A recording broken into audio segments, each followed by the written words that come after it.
Hey guys, this is Helldozer from Zombieland Gaming, and I'm back playing a little bit of Dawn of Man.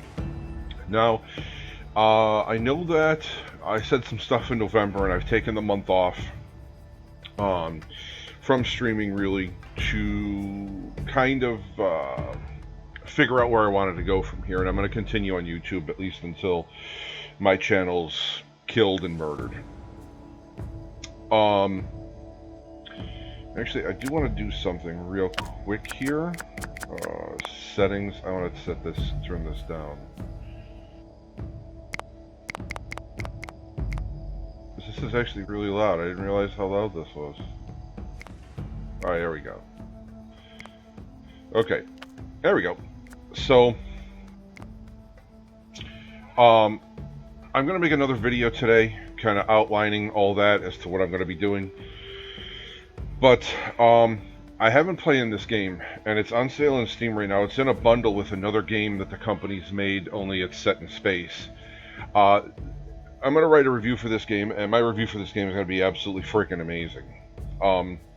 What I have here, actually, while I go back there, if you do click New Game, this is what I'm going to be showing. I'm going to be showing my free plays.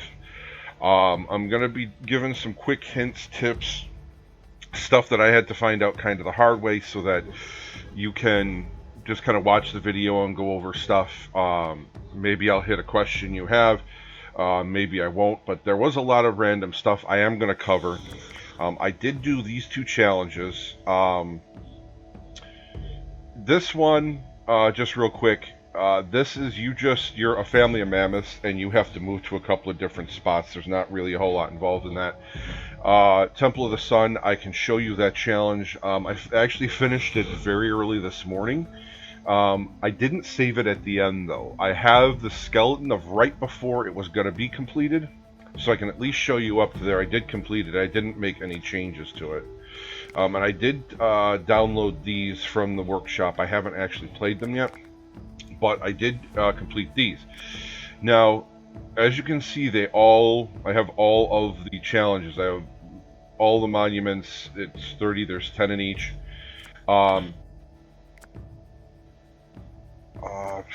Which one? Okay, it's loaded. I just wanted to go through and show like what I did, how I won these. Now, as you can see, the different populations, the playtime, all that stuff. There's not a lot of like tutorial or help videos, so I just wanted to do something real quick. Something that if somebody didn't have anything better to do, they could just sit down and watch and blah blah blah. Now, the first one I'm going to show is Northlands.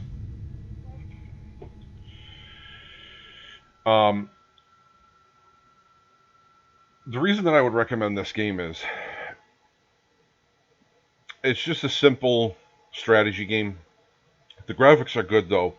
The AI seems to be fairly smart. It makes smart moves. It's pretty quick to respond. You can take control of them and get stuff done. Now, this was, I believe, my very first one. Spacebar is pause. Not sure how many people know that. Game speed 1 is number 1, 2 is 2, 3 is 4, and 4 is 8. Now you can see how fast they move as you go down in the speeds. The dolmen and the monoliths and the menhirs, these are all built from monoliths you have to mine out in the world. Now, that is the tab button. Your guys are blue. This can help to show what might be going on in the world. Now, for example, these crops, these can obviously be harvested. It's fall. This is going to be like your einhorn, your barley, stuff like that. The food is in the summer. That would be if you plant any of these trees. The bitter vetch, the chickpeas, the flax. Flax is going to be used for your linen clothing. The wool is going to come from the sheep that you take in. I'll cover animals in a little while, but the peas, this stuff, this is harvested in the summertime. This stuff is harvested in the fall. Emmer, barley, rye, einkorn. This is going to bring you this stuff that you're going to need, the straw. Um, you can make the little, where are they? Because I did study, okay, here. That will make these guys. Now, the haystacks are going to be under right there. Just takes one stick. Now, one thing I will tell you about this is that if and when you burn up all your straw, and it is very possible in the wintertime if you um, don't manage your animals correctly, um, they will eat the grain. Now, that's something that they don't really tell you and you don't really find out until you watch it happening. But sometimes these actually they will have grain in them. And the game will flash that we don't have enough straw for animals, blah, blah, blah, blah, blah. They will eat the grain faster. They will go through it faster, obviously. Now, what I would suggest is that when you build the granaries, which will store the food, you build them close to, along with the haystack piles, close to the stables. Now, why is that? Because in the wintertime, when the animals are stable, they will have a tendency to starve.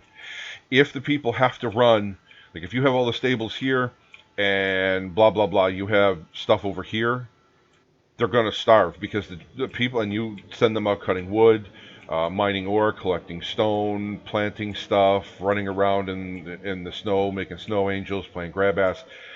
They aren't going to, they're going to try to prioritize feeding the animals first, but if you have them on jobs, they're going to have to try to split time and you're going to lose animals. That's just the way it is. Now, as you can see in this particular build, I had to expand. There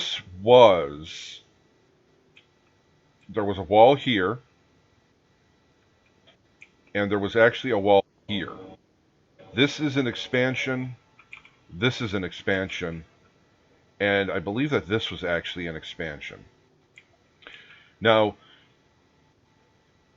the one thing that I did notice is that when the raider attacks start happening, if you don't have people in certain areas doing things, it's going to take longer for them to get to that area. So, say there was a raider attack. I'll show you what happens. You blow the horn. Now, this isn't here. There's just a little plus sign. It's very, very, very advisable. This is here at the beginning of the game, but it's very advisable to set this one as the very first one. Something else I will tell you. Before I get to that, as you can see, they'll just rally around usually where your campfire is. They use that as the center of the base. Now, I don't believe I have any campfires here. I believe I just turned them into ovens for the bread. It's also where the traders will go. If you remove the campfire, the trader will go to the closest population center that there is. Now, as you can see, they're all kind of squirreling around because there isn't a raider attack going on. But say the raider attack was going here. The AI will send the people to here. But if they are off doing jobs, collecting stuff, or they're changing their clothing, yeah, here are the ovens. If they're here making bread, if they're over here taking care of the animals and blah, blah, blah, and making carts and stuff, they're not going to have a tendency to want to be here. So you're going to have to put stuff of value that will bring them here. Now, this wasn't one of the best ones that I did for this section. Yeah, there's a couple of warehouses. This is where the outfitters and the weaver is. The outfitter is going to be an upgrade to making the leather outfits and I don't even have it anymore because there's no use for it. It was originally here. You can make it will make bone. It's under production. I forget the names of some of these places. Okay, the crafter. You can start out with a crafter. And that's one of the other things that you can do when you're starting a game. You can start out as nomad, which you will be able to pick the spot that you want to be in, or you can start as set up. You will start out with a crafter and the people, and there'll be a house, and there's a campfire and all that goofy shit. I usually start as nomad because I want to try to find a spot quickly that's going to be the best for resources. So what, like I said, what you want to do is you want to put stuff around. Um, you can also one of the big things I would recommend for a warehouse is as soon as you can start creating granaries. Now this is the upgraded granary. Uh, it's under storage. So you start with a basic tent, the wood pile and rock pile. I would suggest when you start out putting the rock pile by something like that, like that's flint. The flint will go into the rock pile, but there's usually rock piles that are like this. This means that they can just gather it. I would also put uh, the wood pile by sticks or in the middle of some wood so that when they start being able to cut it down, there's a simple harvest place that it just goes to. They're not squirreling around having to run back to the storage area, to the warehouses, well, um, to the storage huts to get them because it's going to cost travel time. It's going to cost them. They're going to start getting hungry, and they're going to start getting tired. And then if their morale starts to drop, they're going to have to stop off totem poles and and all this. Then blah blah blah blah blah blah blah. So I would build that stuff close in the beginning, close to the stuff you're going to be gathering. You can move it later on. That's not a big deal. But when you do get the granaries, I would turn off food. The reason is that it's going to last a little bit longer in the granaries, and it's going to let stuff that's important go into the storage huts and warehouses. The food is for the granaries. The granaries will keep it longer. The granary doesn't have as much storage as the warehouse, but the granaries are built for food, plain and simple. Get the granaries in there, or get the food into the granaries. Um, as far as what this stuff is concerned, this was one thing I had to learn on my own. Um, you start out with that particular thing, and what will happen is it's under spiritual. The skull pole, they'll sit and their morale will go up, and it'll go up in small increments, but it'll eventually and they'll sit there until it's refreshed. Now, if you have jobs going on, if you have grain to gather, or you have wood to gather, or blah blah blah blah blah, that's going to fall to the wayside for their morale. Now, these guys here, they will bring it back. The totems will help them gather morale faster. Um, that happens through an upgrade as well as these little guys here, which the burial grounds are under funerary, which the dead will go. They'll put the dead in there. Now those don't have a very high storage. It's only got a 3 storage. It sounds so wrong saying about a dead body, but all right. Now the dolmen are going to take monolith rocks. That's a dolmen. You can get 10 in there. Not quite sure how that works. They just kind of stack them up in there. It seems weird because it is. And then you can eventually go to a cairn. Now, yes, I did have a cairn here.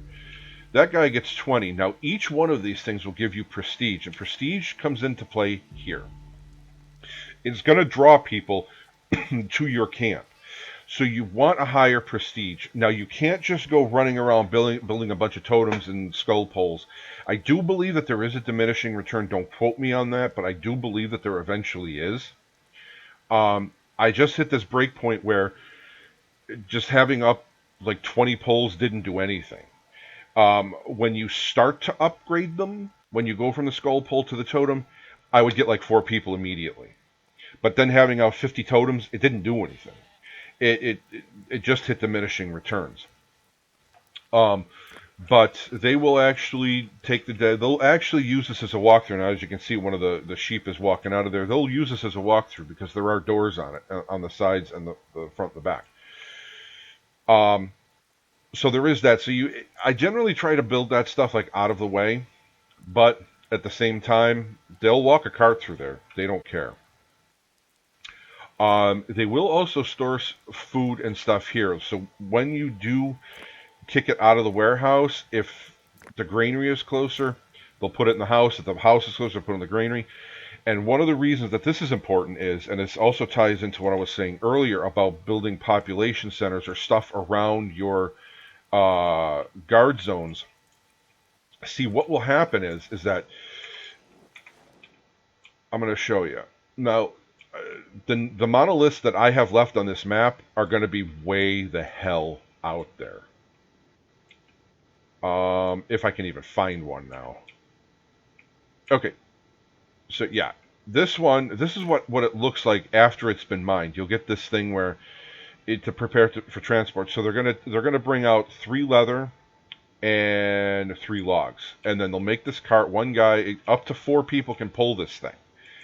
Now, they don't move real fast. I'm warning you. They move a little faster with as each person goes up that's there to pull it. But they don't zippity zap across the map. Now, this is what it looks like. You hit the little mine button, somebody will come squirreling out here to mine that guy up, and then it turns into that. Now, my whole point when I would decide that I had enough of this of a map was I hit the milestones, and as I guess you could call a failsafe, I hit 1,000 prestige. Wellness was pretty much close to 100%. I'm happy with 90 to 100%. You're never gonna like. There are people that will be perfectionist and will go for 100 million. Absolutely perfection, 100 million% across the boards on everything. And I hit the prestige. I had the buildings. I had everything. I'm good to go. And this is the one thing that they don't have. They don't have, at least that I know of, a way to bring yourself back to your city. I don't.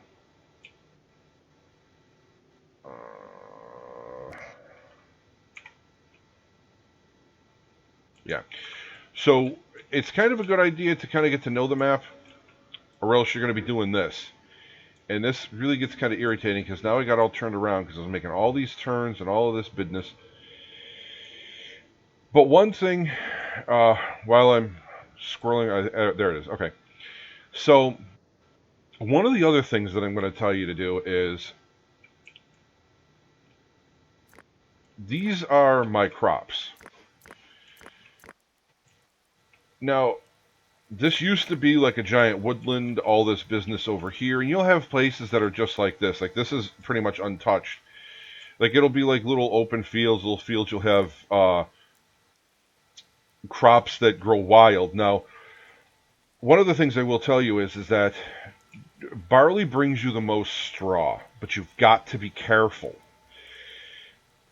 Try, and this is one thing I did find online. Try cross planting. And what I mean by that is don't put stuff next to each other. Now, technically, yes, these are next to each other. I don't have the patience to put a barley, put a pea, put an emmer, put a chickpea. Like, I don't have the patience to do that. So what I would do is I would just put down like a row or 2 rows of, what are these? It's bitter vetch. And then fire down some acorn, and then, just swirl it up a little bit. Try not to plant next to each other as much as possible. And as you can see here, I did pretty much a good job of that. But again, there's going to be stuff that's going to be next to each other because if something gets a disease, it cancels out all of that crop. So say, for example, barley catches a disease. All of your planted barley is now useless. You can't, it's just going to sit there in the field dead. So it can't be harvested. It just dies off at the end of the season. And that the wild barley won't. It will still be out there. So if it's close enough, just go get it. It's not a big deal. As you can see, I did keep a couple of patches here close by. I really didn't, if you put something over it, like if you put a building on top of it, if you put a pear tree on top of it, it goes away. So I tried to build around any of the wild stuff because the wild stuff never gets affected by any diseases or anything. What else? What else? What else? What else? Build bridges. This might look redundant to you, but build bridges. It's going to make transversing very easy.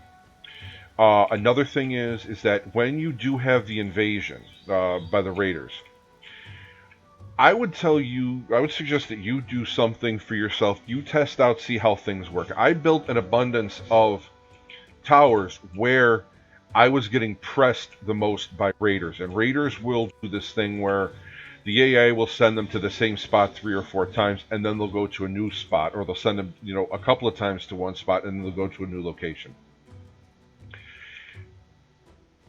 Hit this door, hit that button to close up doors. As you can see, they all close at once. But then don't forget to do this. Reopen them. Now there's 2 things I want to mention here. During an attack, you can leave the doors open, because when that horn goes off, they will, like I said, run to a specific spot. What you could do is leave the doors open. The people will gather. Like the melee guys will gather, and you'll have a big pile of them if you have a decent population. What you can do is just click over them and send them out. The kids won't go to fight, but the adults will. So you go out, you send them out, fight, fight, fight, fight, fight. In some places, it actually does work as a trap. They get consumed with taking down the walls and trying to get to the towers. Now, that's easy enough to fix, obviously. But what they will do is, if you do close the doors, keep in mind they will knock the towers down, and they will knock down sections of the wall to get to you, and they will even knock down the doors. So it's kind of a trade-off. Try different things, like on certain invasions. Like, there were times, like when there was rock here, they would actually, or like here, this is a perfect example. Sometimes they would split. Some of the group would go here, and some of the group would go here. That particular instance, I would leave the doors open and send them out, because the towers are going to chew them up. They're just going to get chewed up. There's just no way. And your dogs, any wild dogs that you tame, or dogs that walk into your camp, they will generally kill the dogs first, because the dogs do, in my experience, do decent damage. And I know that I'm kind of scattering some of this information around, but it's just there's just an order I wanted to do it in. Also, watch this. This is how you can, F2 is how you can monitor what's happening here. Now, the first thing I want to say is watch your horses and your donkeys and your carts. Now, I try to have, even though they're always not in use, 1-for-1. So I have 56 animals, I have 56 carts. Why would I do that? Because if I send everybody out on a wood gathering mission, it's like a little wagon train. Like, you'll watch 30 of them go out, or 35 of them go out, depending how much wood you have, you send out. Now, this is going to branch off into 2 places. I'm going to cover rotating how you harvest wood, and watching your animals. Now, first I'm going to do the wood. Rotate how you do your wood. Now, this is kind of sparse. It's all kind of spread out. Now, one of the things that you're going to have to be careful of, and you're going to have to watch, this is kind of, you really do have to micromanage here. You're going to have to go ahead and decide the season that you want to cut the wood down. Why do you want to do that? Because in the springtime, you see that? You're going to need tannin to make leather. To make leather, you need raw skin, and you need these guys. Now, you can set them as a priority. What that means is that these are going to rank a little higher in the order of jobs that people have to do. So if you have the skin, if you have the raw skins, and you have the tannin, they're going to have a tendency to come over here more. Now, you can do that with anything. You can do it with the weaver. You can do it with the outfitter. You can do it with this guy. Now, I will do it with this guy, and as you can see in the workshop, everything you can make, I will do it when I need carts, especially when I have the animals. I will also do it with where is my... Okay, here. I will do it here. If you need one metal over another, you can set these as priority, and these upgrade from making bronze and copper. And then I will do it here, which is a charcoal, but you have to burn wood to get this stuff, to get the charcoal that you're going to need to make the iron and the steel. It's the same thing. Copper and bronze are different, but steel and iron are the same. I don't understand about that. Okay. But anyways, so you have to be careful how you knock down trees. You can do one of these like this here. Click, click, clickety-clack, and anything that's tannin, when tannin can be harvested, obviously in the spring, click that. Anything that has tannin, they'll come out to do. You can also just cut them down. So what you can do is just set multiple ones to collect tannin or to cut down wood. Now there will sometimes be, see if I can get it to pop. Okay, see now, like, there could be chestnuts or there could be pears or service trees or cherries or whatever. It'll actually have two of these. You just got to see, like, obviously it's the fall, you can run out to collect the nuts, or in the spring to collect tannin. Now the trees, you have to rotate because it takes time for the trees to grow back. What I would do is at this point, you're using so much wood, and it doesn't seem like you would, but you will, between making the metal, between making the charcoal, having to do repairs. Most of the time, it's just like leather, straw, or logs for stuff like this. The walls are rock. Obviously, they just take rock. But these can, just like these, the house, the round houses, just like the towers, can take straw, leather, and wood to fix. And that will happen. They will also naturally degrade. Like, I haven't been in a fight. They need repairs. They need this metal. So that's why I would have to go back over here and reset these guys, because I've just been making steel, to start making that. And I would set these at a priority now if I was going to continue playing this game.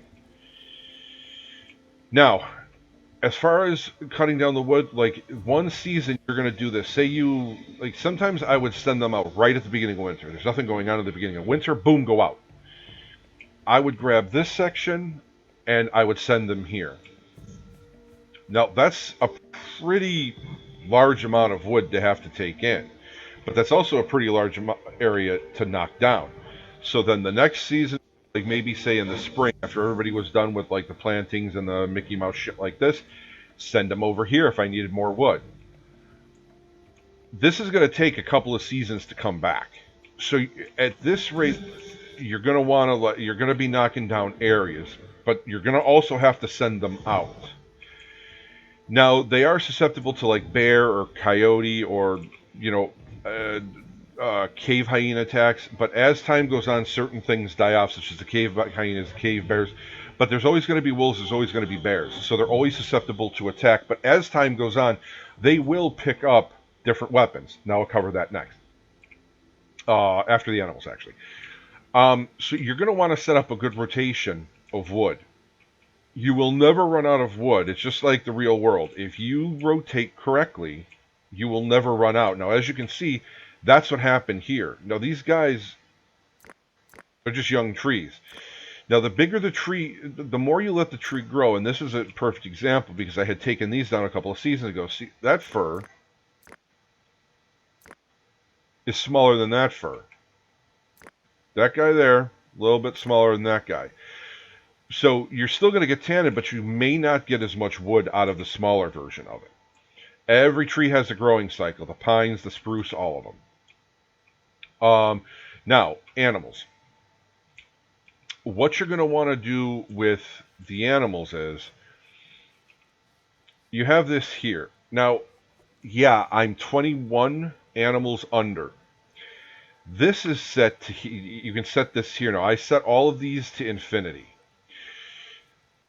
What you can have is, you can have 0 on hand. You can have 1, 2, 3, 4, 5.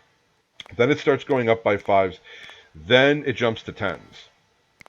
Then up to 100. Then it's 25% of your population, 50% of your population, 95, 100, 125, 150. That means 150% of the bones that you had, you're going to have bones, there'd be enough for 150% of your population. Honestly, at some point, that's not going to matter. Where it is going to matter is the animals. Now, I set these numbers based on what will happen as far as growth. Now, as you can see here, and this is F4. As you can see here, I have 26 horses. It's set to 30. I have 30 donkeys. I have exactly 30. Now, what does that mean? See, now all the numbers are set to 30. They will mate. they will create babies just like the humans will, as well as getting settlers in. You can go out and tame these guys, but it's also locked behind growth and development, spending your points, which the points are up here, your knowledge points. Now, I would suggest your very first stable that you can build is only set to 10. You can only have 10 animals. Don't make it so that you have 10 animals, because you could get, like, if there's pigs around and you grab, 3 or 4 pigs, and oh, look at, there's some sheeps. Hey, let's grab the sheeps. And that's set, those numbers are set originally to infinity. All of a sudden, you have 2 pigs. 2 pigs are born, and the sheep create 3. Now, you have to make another stable, because if they are outside for the winter, they will die. That's going to happen. So now it's a drain on resources, because stables do take mud and they do take straw. So now it's a draw on your resources. It's under nope, not it's under nope, stop. It's under residency. So the first stables is going to take that. Stone stables takes that, but that's a problem very early on. Like, the mud is kind of a pain in the butt to get, but the straw you have to have crops for it, or unless you get a vendor to come in. The traders don't always carry what you need, and there are 3 styles of traders. I will get to traders next. I'm going to finish up on animals. What will happen is in the overflow, they will kill the extra animals. Now, that's kind of a good thing. Think of it as kind of riding as watching a wave. You're just getting started. The water is nice and calm. Things start going. It gets a little rougher. Your animals are kind of imbalanced. You're trying to find the right balance. Then everything's working out fine, and now you have a nice wave to ride. Well, now you get a collection of animals. Now, you don't need to go out to hunt anymore. You don't need to go out to tame animals anymore, because your stables will sustain you. Now,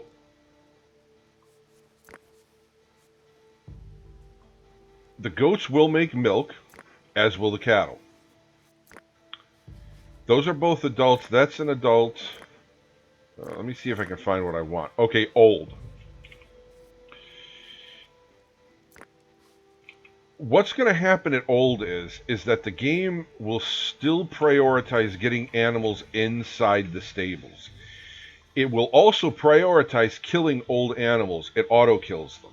It automatically puts a little kill sign above their head, and the settlers will go ahead and kill that guy. Now, why is that good, and why is that bad?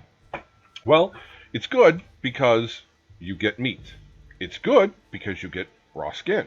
It's good because you open up a spot inside of a stable for a baby. It's good because you're birthing and killing a rotation of animals so that you can self-sustain. Why is it bad? It's not bad at all. It's perfectly fine. You can manually do it also, like when they're inside their stable. You can look inside in the wintertime, and if this guy's old, that guy's old, you can just click them. It'll boot them out, put the kill sign over them. It won't let them back in the stable. At least I never saw them get let back into the stable. And usually there was somebody right there to whack them out in the middle of the winter anyway, so it was totally fine. What else did I want to... Oh, yes. These will, even the graves will bring back morale. It just doesn't, how fast does it bring them back? As you get higher in, as for example, the Karen, these guys over here, these guys here, it will bring back the morale faster, which means they can get back out into the fields, they can make with the chop, get going, get out there, get a rolling. And that's good for obviously lots of reasons. Now, one of the things, there's something else I wanted to talk about, and it just escaped my brain. Yes. So, animals. Sheep are responsible for getting your wool. I mentioned that. Goats create the milk. The guard dogs are guard dogs. They just hang around. They never go inside the stables. One of the other things, adult and old horses and donkeys never go into the stables. I've never seen them go in because I always make sure I have carts tied to them for whatever reason. The cattle will go inside the stables, but the reason that this is that this is good is because it will balance out to keep the old out and dead, and the babies, the new ones, obviously on the inside.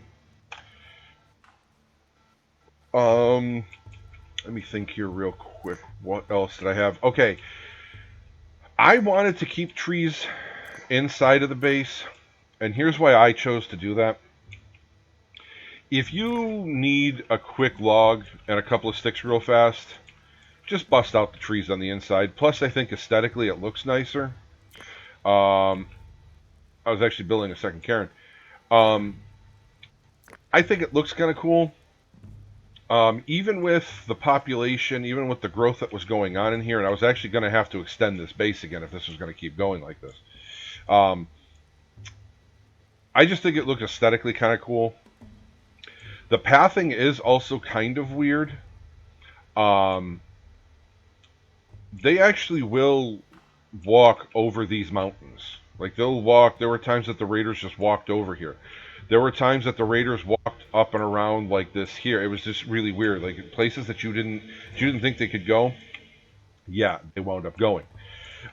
When you're setting up, and I will cover this in one of my other maps. Um, you can actually build into here. It just places weird. Um, it's a little tricky. You have to figure it out on your own, kind of.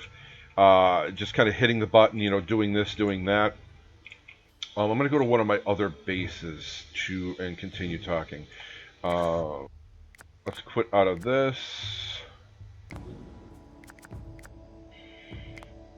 Uh, okay, Continental Dawn. Let's go there. I am kind of hoping that they are going to do something with mammoths that you could wind up taming them also. This is actually still in early access, guys. So as you can, you can only get to a certain age. So I'm really kind of hoping that they do take this game and do more with it and bring it up to like a modern era, which I think would really be kind of cool. Okay, so as you can see here, I did build into and up to the rock.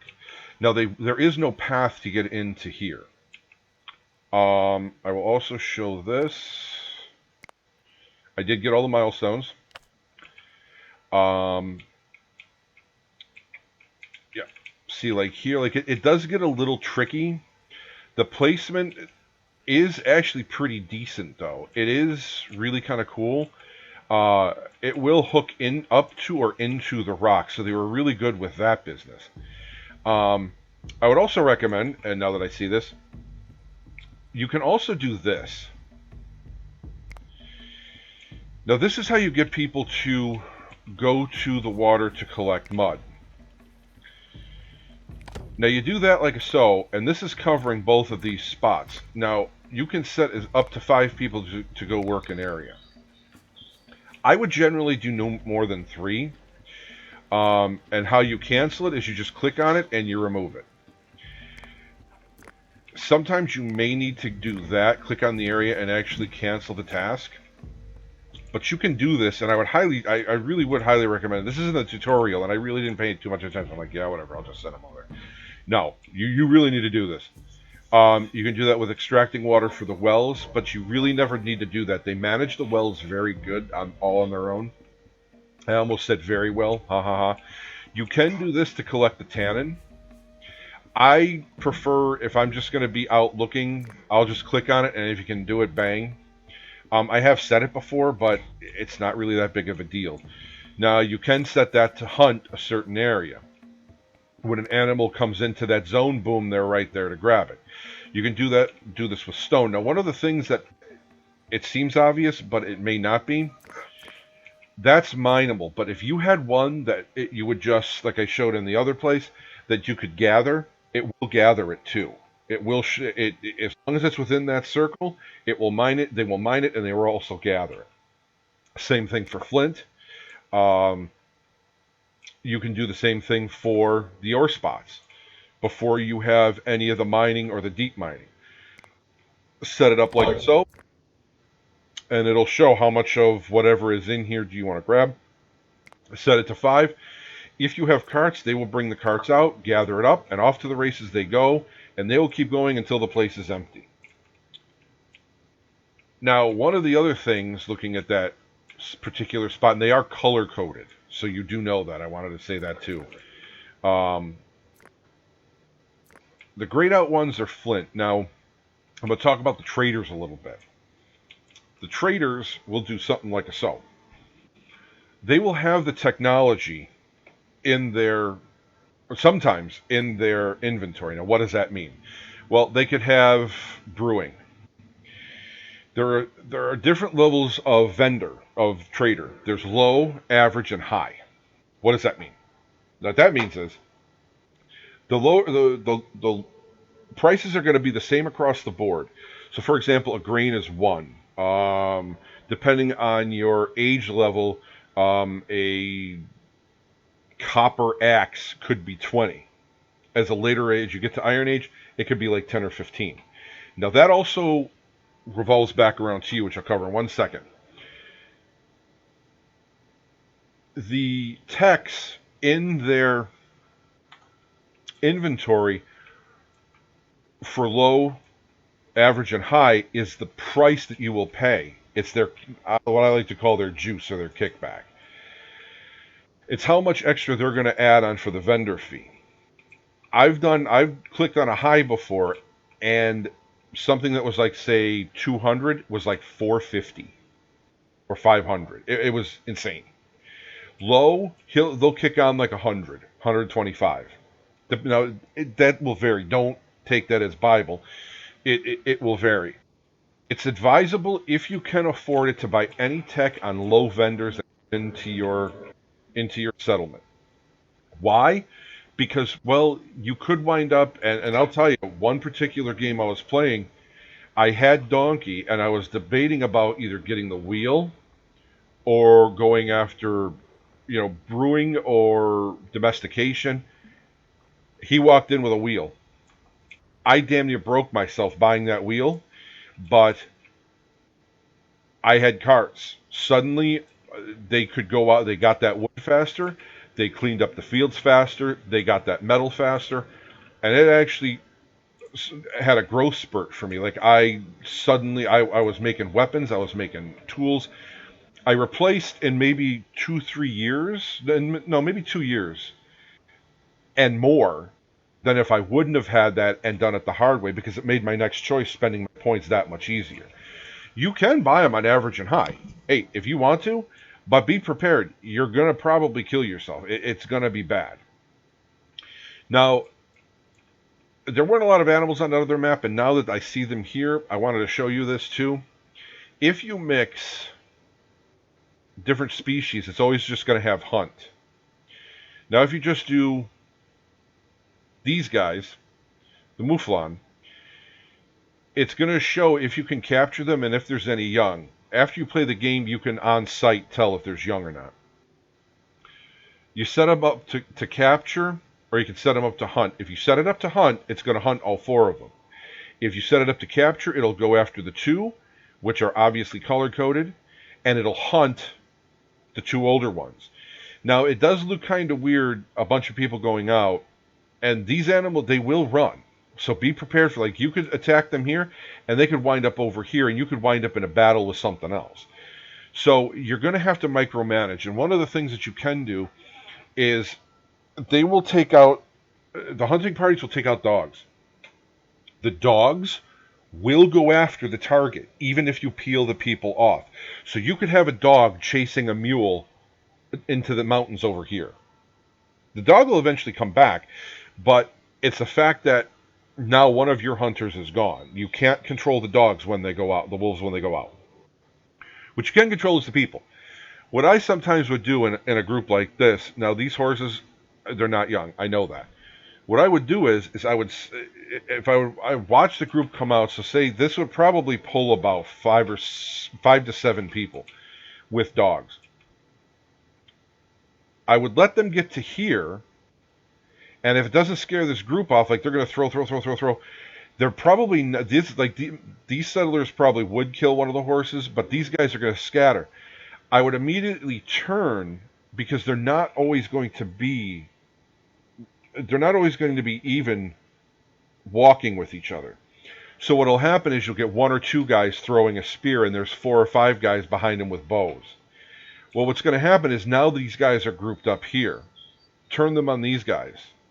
You're going to get 5 or 6 guys concentrated fire on one of these, and you can tap the other one.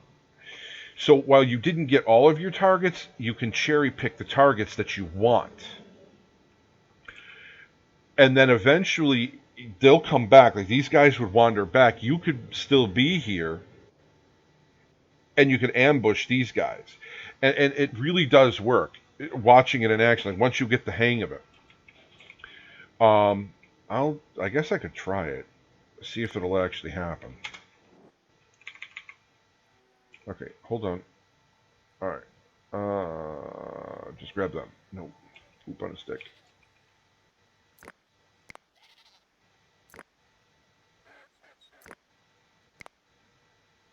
See what they do.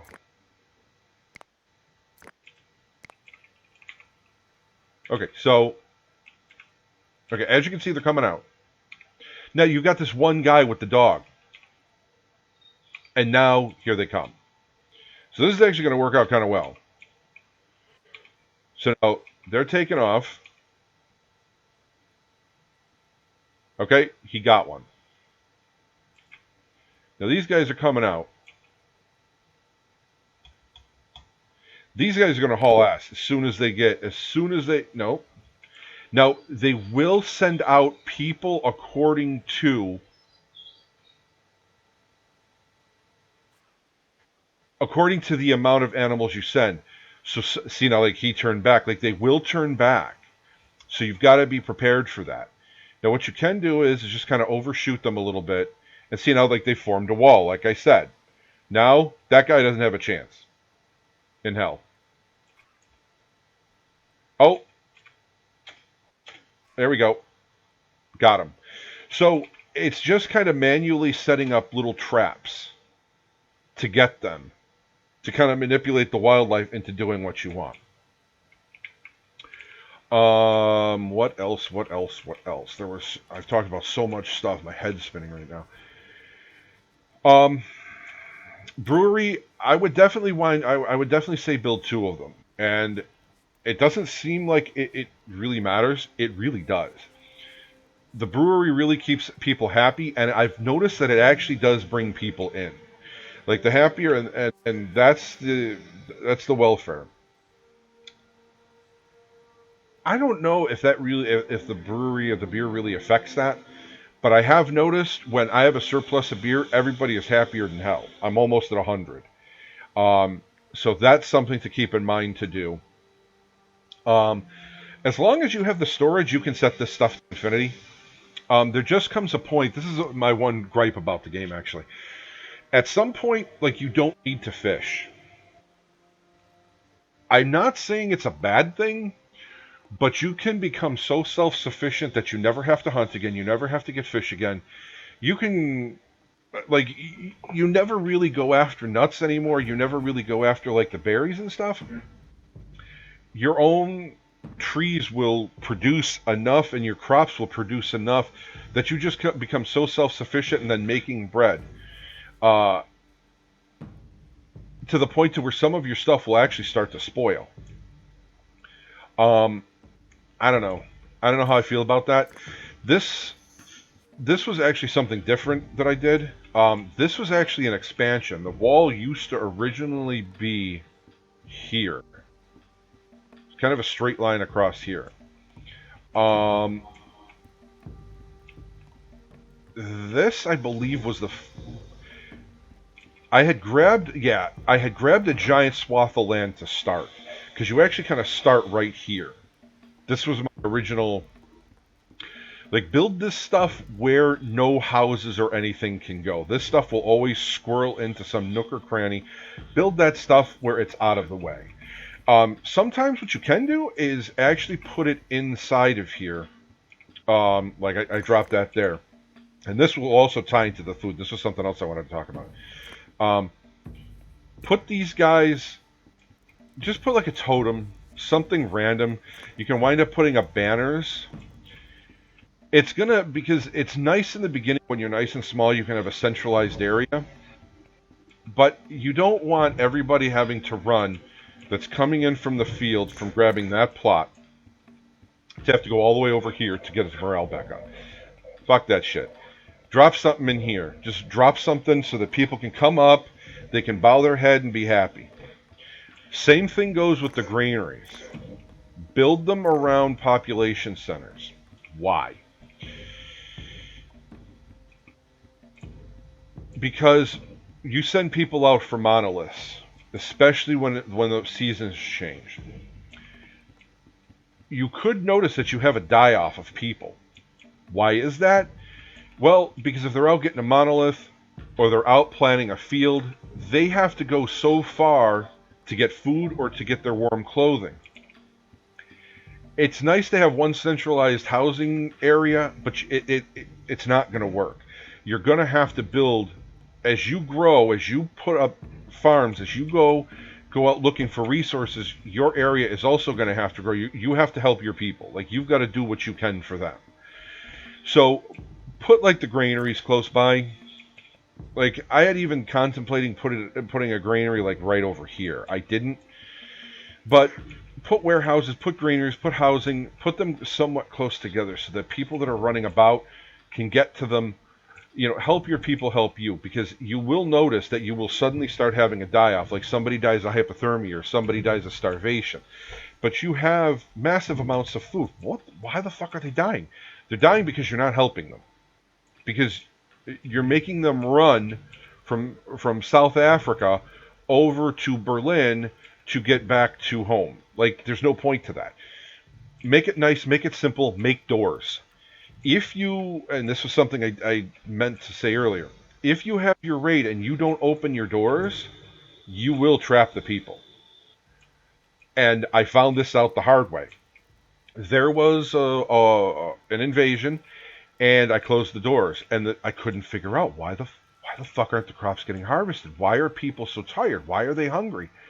And I just happened to look, and it was on this map, as a matter of fact, I think. Holy shit, the doors have been closed for 2 seasons. I missed out on crops. I paid for that for almost a year because people had started to die off. They couldn't get inside. They couldn't get their clothing. They couldn't get their food. They couldn't get their, well, they could get the water. But, and then there was an animal die-off because they couldn't get out. They couldn't go to do their thing because nobody was stocking their pens. And I was like, oh, shit. It was so bad I almost had to end the game. I almost had to start over. But I wound up coming back. Everything worked out. So there's that. I'll go to...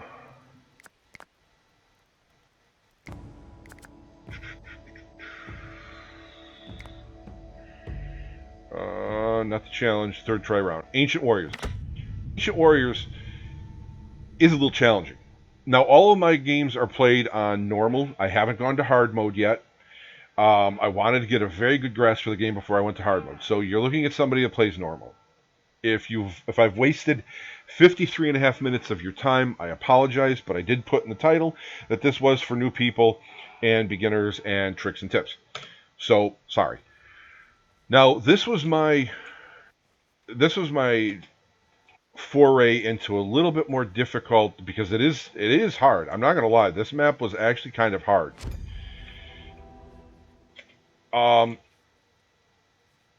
Yeah, I saved it before the milestone hit, but I will show just so that you do know I got all the milestones.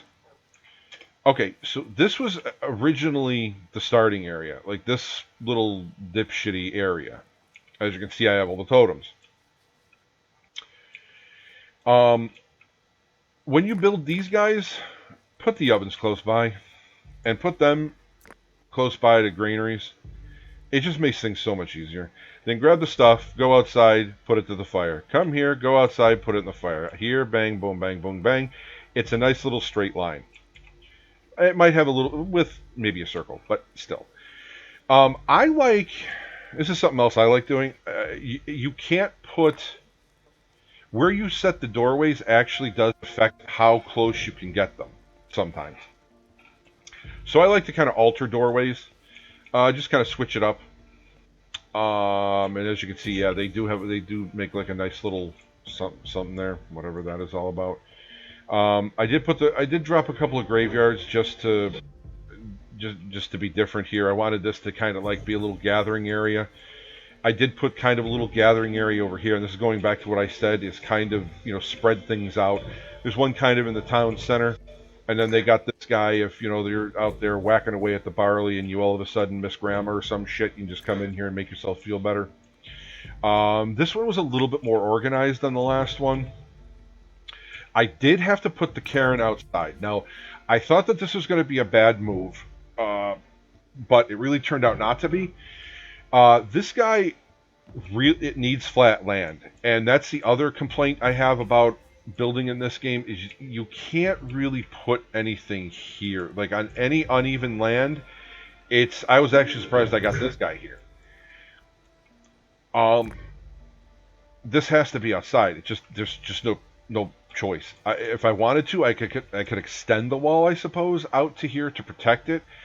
And then I was thinking, well, if I need to make more housing, which was going to wind up happening if I wouldn't hit the milestones when I did, yep, I was going to go out like this, bring the wall to there, bring the wall to here, and bada bing, bada boom over to there, and then drop the little wall there. And that would have been the expansion. When I do expand, there's no need to have this stuff. I just knock this wall down with all this stuff, bang, bang, bang. When you do recycle, you do get some of the mats back, so it's not a total waste. Don't be afraid to build and knock down. If you make a mistake, knock it down, build it back up, get it taken care of, bada bing, bada boom, call it a day. Like I said, put banners, stuff like that, stuff like this here. There's going to be a lot of this, unfortunately, and it really sets my ADD off, like when these guys are sitting around not doing nothing. But there's not much you can do unless you're having them going out harvest wood, and that's one of the other things. Like I said earlier, you're going to have to kind of figure out a system on your own. Now, like I knocked down all this wood. This is a whole wooded area, and this is where the trees are. I was actually going to continue kind of going this way. As you can see, I had knocked down some more, and all this bada bing, bada boom. The farm was doing good. I'm one of those people where at first I was going to try to keep all my people safe and put the walls around the farms, make them safe. Yeah, that shit don't work. It chews up way too many resources. It's just not good. Now I did that in the other map, just as like a test to try to test that out and see. And the only thing that I wound up seeing was just wasted space. So yeah, just put the farms outside and call it a day. I guess I'm going to kind of wrap this up. Oh, very, very important tip. I should have probably said this straight off from the top. I learned this the hard way. You cannot take this guy,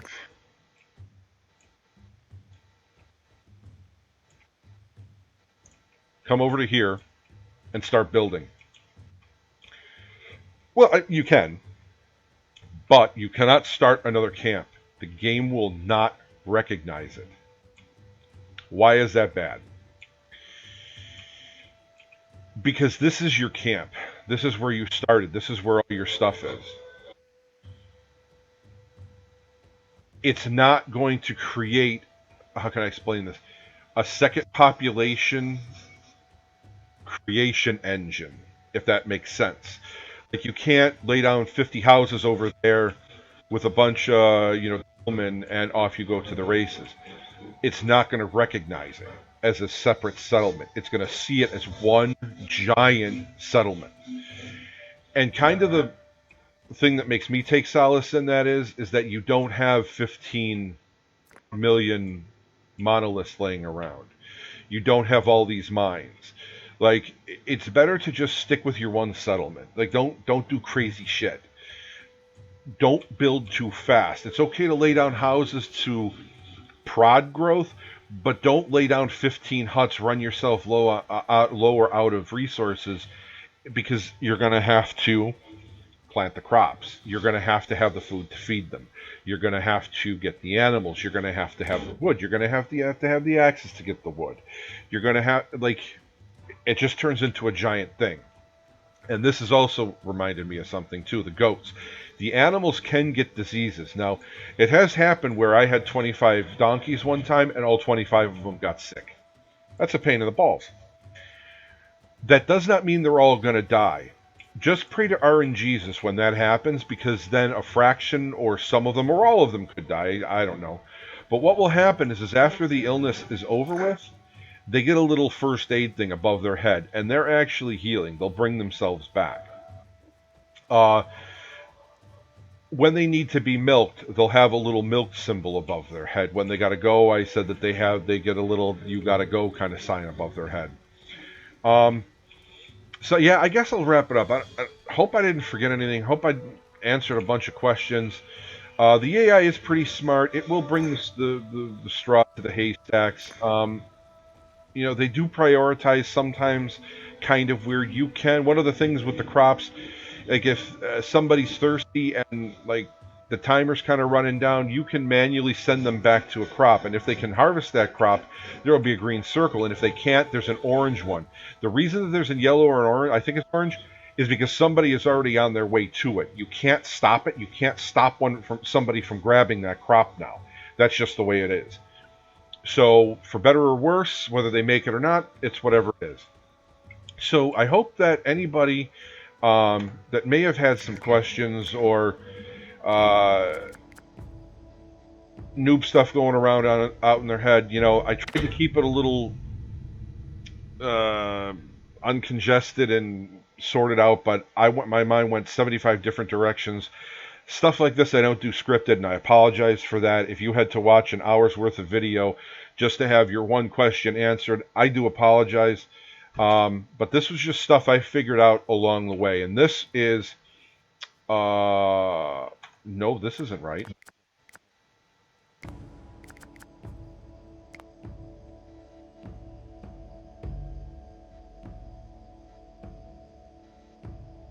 Okay, I guess we're not going to be able to see that one completed. Because I did complete it last night, I just didn't save it. Okay, so I'm not going to worry about that one. So, anybody that watches, I'm sure I'm going to be, I'm sure I might get a couple of comments, make a script, keep your shit together. I apologize for that. I was just going over stuff as I saw it. So I hope it helps. Anybody that watches, I hope it helps. It is a great game. It's under development. I would highly recommend it. If you're into, micromanaging, wanting to take control, RTS, all that business. So thanks for watching, guys. This has been Helldozer's Zombieland Gaming. If you see something you like, please like and subscribe. I'll see you guys again later. Have a great day and a great new year.